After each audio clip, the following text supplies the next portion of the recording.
کہ ان سے mobile phone recover کرنا ہے. اسد طور صاحب کا موبائل فون بھی ریکور نہیں ہوا تو ان کا مزید جسمانی ریمانڈ دیا جائے. تو جج صاحب نے ان کا اسد طور کا 3 دن کا جسمانی ریمانڈ دے دیا. اسد طور صاحب بھی روسٹرم پہ آئے. ان کی طرف سے کہا گیا کہ یہ چاہتے ہیں کہ ملک میں قبرستان جیسی خاموشی ہو. مجھ سے ایسے ایسے سوالات پوچھے جا رہے ہیں جن کا میرے کیس کے ساتھ کوئی تعلق نہیں, اور خفیہ اداروں کے لوگ بھی ہیں جو پرچیاں اندر بھجواتے ہیں اور پرچیاں آنے کے بعد پھر سوالات پوچھے جاتے ہیں. اور اسد طور نے یہ بھی کہا کہ مجھ سے میری خبر کے ذرائع پوچھے جا رہے ہیں, مجھ سے میرا موبائل فون ریکور کرنے کی بات کی جا رہی ہے. نہ میں اپنا سورس بتا سکتا ہوں, نہ میں اپنا موبائل دے سکتا ہوں. اب ناظرین, اسد طور صاحب نے جو کمرہ عدالت میں ٹھہر کے یہ بات کی ہے, میں ضرور یہ بات کہوں گا کہ ایک صحافی کے لیے اپنا سورس ڈسکلوز کرنا ایسے ہی ہے کہ آپ اپنی شہرت کاٹ دیں. کیونکہ جب آپ اپنا سورس ڈسکلوز کرتے ہیں تو اس کا مطلب ہے کہ اگلی مرتبہ کوئی شخص بھی, کوئی سورس بھی آپ پہ اعتماد کر کے آپ کو خبر نہیں دے گا کہ اس کو اگر میں نے خبر دی تو یہ تو میرا نام بتا دے گا, تو میری تو نوکری نہیں رہے گی, میں تو بے نقاب ہو جاؤں گا, میں تو آشکار ہو جاؤں گا, تو کوئی خبر نہیں دے گا. دوسرا صحافی کے موبائل میں سوشل کے ساتھ رابطے ہوتے ہیں تو یہ نہیں ہو سکتا. باقی اسد طور صاحب نے کہا کہ جن ویلاگس کے اوپر میرے سے سوالات پوچھے جا رہے ہیں, میں ان ویلاگس کو جو ہے وہ ایڈمٹ کر رہا ہوں, تسلیم کر رہا ہوں, میں نے انکار تو نہیں کیا. اب اس میں بات یہ ہے کہ جو الزام لگایا جا رہا ہے اسد طور پہ, جو سوال پوچھا جا رہا ہے, جو اس نے خبر دی ہے, آپ اس خبر کا سورس نہ پوچھیں, آپ اس خبر کا ثبوت مانگیں کہ آپ نے یہ خبر دی ہے, اس میں آپ نے اتنا بڑا کلیم کیا ہے, دعویٰ کیا ہے, آپ اس خبر کا ثبوت دیں. ظاہر سی بات ہے کہ ثبوت بھی تو خبر کے ساتھ ہونا چاہیے نا. آپ ثبوت مانگ لیں, لیکن آپ صحافی سے موبائل نہیں لے سکتے, آپ صحافی سے اس کا سورس نہیں پوچھ سکتے. اس پہ سپریم کورٹ کا فیصلہ موجود ہے کہ ایک صحافی کو مجبور نہیں کیا جا سکتا کہ وہ اپنا جو سورس ہے اس کو ڈسکلوز کرے. ہاں, آپ ثبوت کے حوالے سے بات کریں کہ یہ سوال کریں, اگر نہیں ثبوت آتا تو آپ بے شک کیس بنا دیں. ویسے تو ہماری رائے یہ تھی, جو ہم نے پاس کی طرف سے ایک پریس ریلیز بھی جاری کی تھی, وہ یہ تھی کہ جب اسد طور تعاون کر رہے تھے ایف آئی اے کے ساتھ, ان کے بلانے پہ پیش بھی ہو رہے تھے, پہلی مرتبہ پیش ہوئے, دوسری مرتبہ پیش ہوئے, تو پھر گرفتاری کا جواز نہیں تھا. پھر ایف آئی اے کو چاہیے تھا مقدمہ درج کر کے ان کے خلاف چالان داخل کر کے کیس کو ڈیسائیڈ کرواتے. لیکن بہرحال آج بھوک ہڑتال پہ بھی اسد طور صاحب, تو مطیع اللہ جان صاحب نے ان کو جو ہے وہ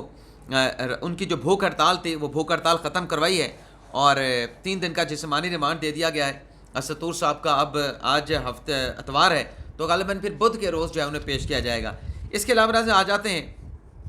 جو وزیر اعظم کا الیکشن ہوا, اس میں ایک تو آپ کو بتا دیں کہ عمران خان صاحب کے جو اتحادی ہوا کرتے تھے ماضی میں, اعجاز الحق صاحب, انہوں نے بھی آج شہباز شریف کو ووٹ کیا ہے. اور اعجاز الحق صاحب نے یہ کہا کہ دیکھیں چونکہ مجھ سے ووٹ مانگا نہیں گیا سنی اتحاد کونسل کی طرف سے, تو مجھ سے ووٹ مانگا ہے شہباز شریف نے, تو میں ان کو ووٹ کرنے جا رہا ہوں. اس کے علاوہ ناظرین ایک اور بڑی اہم ڈیولپمنٹ ہوئی ہے کہ جو ایاز صادق صاحب ہیں, جب یہ وزیر اعظم کا الیکشن مکمل ہوا اور شہباز شریف صاحب 201 ووٹ حاصل کر کے قائد ایوان منتخب ہوئے 24 میں پاکستان کے وزیر اعظم, تو ان کی طرف سے صدر مملکت عارف علوی کو لیٹر بھیجا گیا ہے جس میں ان کو بتا دیا گیا ہے کہ ایوان نے شہباز شریف کو اپنا وزیر اعظم منتخب کر لیا ہے. اس حوالے سے جو ہے وہ آپ کو آگاہ کیا جا رہا ہے. اب شہباز شریف صاحب کے وزیر اعظم بننے کے بعد حلف برداری کی تقریب ہونی ہے جو کہ کل انشاءاللہ ہو گئی, اور لگتا یہ ہے کہ صدر علوی صاحب جو ہیں وہ شہباز شریف صاحب سے وزارت عظمیٰ کا جو ہے وہ حلف لیں گے. تو ایک ناظرین یہ ہو گیا. لیکن اس سے پہلے ناظرین جو یہ اعجاز الحق صاحب تھے, انہوں نے جیسے کہا کہ میں نے جو ہے وہ ووٹ شہباز شریف کو دینا ہے کیونکہ وہ ووٹ مجھ سے مانگا گیا ہے, لیکن مولانا فضل الرحمان صاحب نے جو ہے وہ بائیک آؤٹ کیا آج کے الیکشن میں, اور وہ پہلے بھی اعلان کر چکے تھے. لیکن اختر مینگل صاحب جب یہ ووٹنگ کا پروسیس چل رہا تھا وزیر اعظم کا, تو وہ ایوان میں بیٹھے رہے, اور ان کی طرف سے یہ کہا گیا کہ جیسے مطلب اعجاز الحق صاحب نے کہا کہ مجھ سے نون لیگ نے ووٹ مانگا ہے, سنی اتحاد کونسل نہیں مانگا, تو اختر مینگل صاحب کا دعویٰ یہ تھا کہ مجھ سے کسی نے ووٹ بھی نہیں مانگا, نہ شہباز شریف نے مانگا ہے, نہ سنی اتحاد کونسل نے عمر ایوب صاحب نے مانگا ہے, تو میں کسی کو ووٹ نہیں دینے جا رہا. تو اختر مینگل صاحب نے کسی کو ووٹ نہیں کیا. اس کے بعد ناظرین آج جب یہ ووٹنگ کا عمل شروع ہوا, ووٹنگ کے عمل سے پہلے ایوان میں نعرے بازی کی گئی, ایوان میں شور شرابہ کیا گیا, ہنگامہ آرائی کی گئی, چور چور کے نعرے لگائے گئے, دوسری طرف گھڑی چور کے نعرے لگائے گئے, ادھر سے تیرا یار میرا یار قیدی نمبر 104 کے نعرے لگائے گئے, اور ادھر سے شیر آیا کے نعرے لگائے گئے. لیکن بہرحال جب یہ سارا پروسیس شروع ہوا, اس پروسیس میں اسپیکر صاحب نے کہا کہ جو شہباز شریف کو ووٹ دینا چاہتے ہیں وہ میری دائیں طرف لابی میں جائیں گے, اور جو عمر ایوب کو ووٹ دینا چاہتے ہیں میری بائیں طرف لابی میں جائیں اور اپنا حق رائے دہی استعمال کریں. تو ایک ایک کر کے تمام لوگ وہاں پہ جاتے رہے, اور لابی میں جاتے ہوئے اپنا نام, اپنے حلقے کا نمبر اور اپنا ووٹ کس کو دینا ہے وہ لکھواتے رہے. تو اس کے بعد پھر جب یہ سارا پروسیس ناظرین مکمل ہوا تو پھر اسپیکر صاحب نے جو ہے وہ وزیر اعظم کے انتخاب کا اس کے نتائج کا اعلان کر دیا کہ 201 ووٹ حاصل کیے ہیں۔ اس کے بعد پھر ناظرین موقع دیا گیا شہباز شریف صاحب کو۔ ویسے تو آج جب وہ ایوان میں پہنچے تھے شہباز شریف صاحب، تو ان کو آلریڈی، کیونکہ یہ تو سب کو پتہ تھا کہ ایک رسمی کارروائی ہو رہی ہے، ایک آئینی کارروائی ہو رہی ہے، لیکن نمبر شہباز شریف صاحب کے پاس پورے تھے، تو آج جب وہ ایوان میں پہنچے تھے، قومی اسمبلی پارلیمان پہنچے تھے، تو ان کو جو وزیر اعظم کا جو ایک کی جو سیکیورٹی ہوتی ہے وہ آلریڈی شہباز شریف صاحب کو فراہم کی جا چکی تھی، تو سیکیورٹی کے ساتھ آئے اور پارلیمانی کمیٹی کا اجلاس بھی ہوا مصمک نواز کا، جس میں انہوں نے خطاب بھی کیا اور ناشتے پہ بھی اپنے ارکان کو مدعو کیا تھا، ناشتہ بھی ان کو فراہم کیا۔ تو ناظرین سارا یہ معاملہ ہونے کے بعد جب وزیر اعظم منتخب ہو گئے تو شہباز شریف صاحب نے تقریر کا آغاز کیا۔ تو پلان یہ تھا اپنے عمران خان صاحب کا جو انہوں نے اپنی پارٹی کو دیا تھا، پلان ناظرین یہ تھا کہ جیسے جب میں عمران خان صاحب نے کہا کہ وزیر اعظم بنا تھا 2018 میں،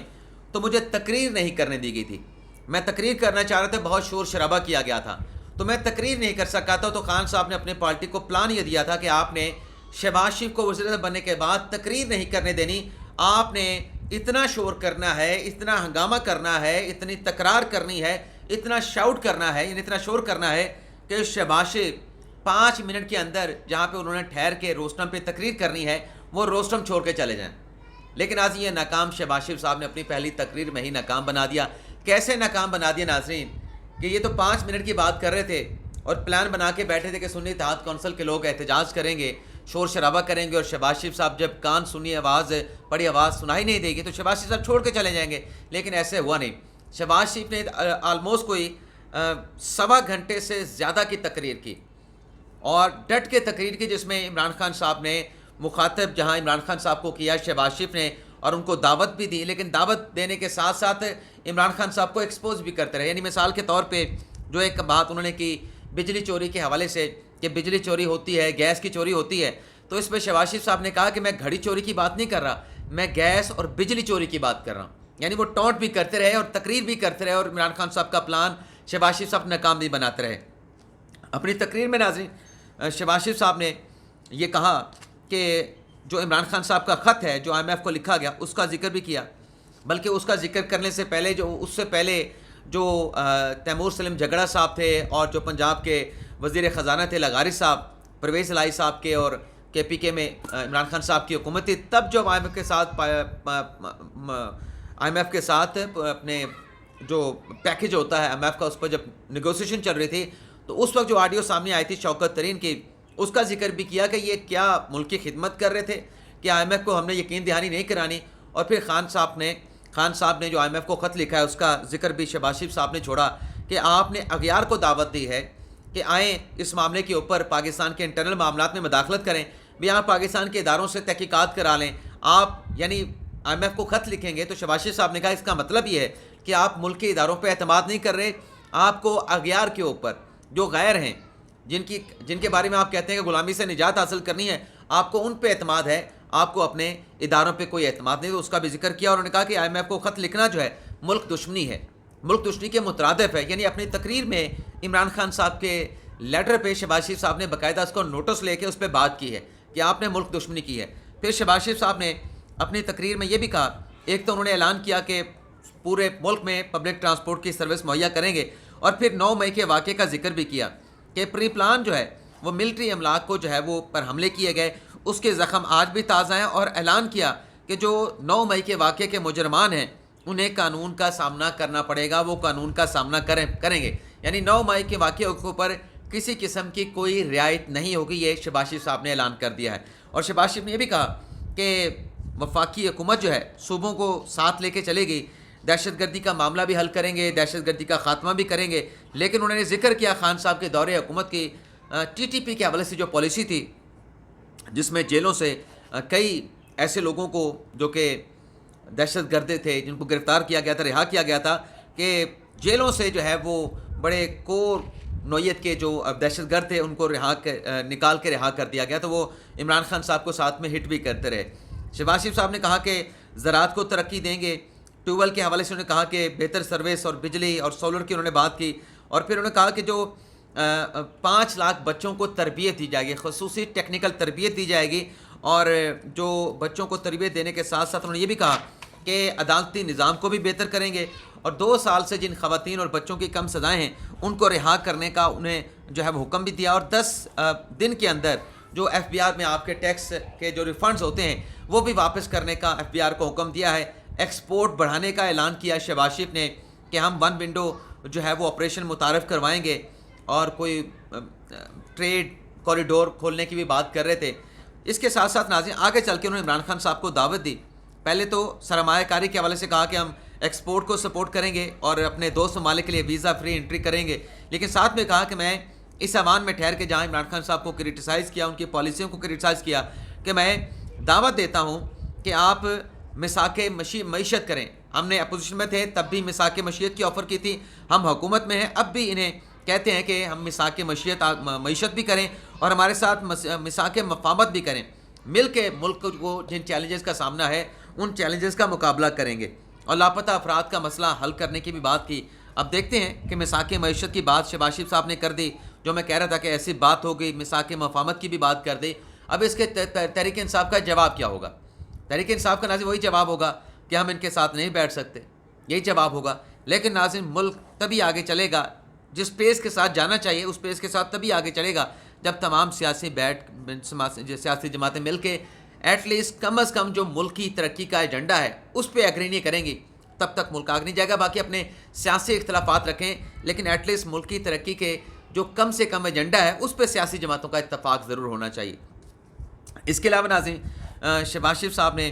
یہ بھی کہا کہ آئیں، میں دعوت دیتا ہوں جو انتخابی دھاندلی کے الزامات ہیں، جو شکایات آتی ہیں، تو ایسا نظام ہم مل بیٹھ کے بناتے ہیں کہ کل کو اگر کوئی شکایت آئے، پہلے تو کوئی انتخابی نشان اپنا الیکشن کے پروسیس کے اوپر کسی کی شکایت نہ ہو، ایسا نظام ہم مل کے وضع کر لیتے ہیں۔ لیکن اگر کسی کی شکایت بھی ہو تو ہم ایک ایسا نظام بناتے ہیں بیٹھ کے کہ اس شکایت کو جو ہے وہ جلد از جلد جو ہے وہ حل کیا جا سکے۔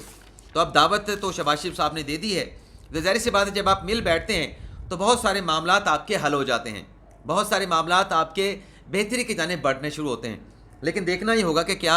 اس آفر کے اوپر پازیٹیو رسپانس پاکستان تحریک انصاف کا آتا ہے یا پاکستان تحریک انصاف کا رسپانس نہیں آتا۔ اس وقت ناظرین جب میں ولاگ کا اختتام کر رہا ہوں تو شہباز شریف صاحب کی تقریر ختم ہو چکی ہے اور عمر ایوب صاحب نے اپنی تقریر کا آغاز کیا تھا، اور مولانا فضل الرحمان صاحب کی پریس کانفرنس کا آغاز ہو چکا ہے، جس میں مولانا صاحب بھی کہتے ہیں کہ پارلیمنٹ عوام کی نمائندہ نہیں ہے، دھاندلی کی پیداوار ہے۔ اجازت چاہتے ہیں ناظرین، اللہ حافظ۔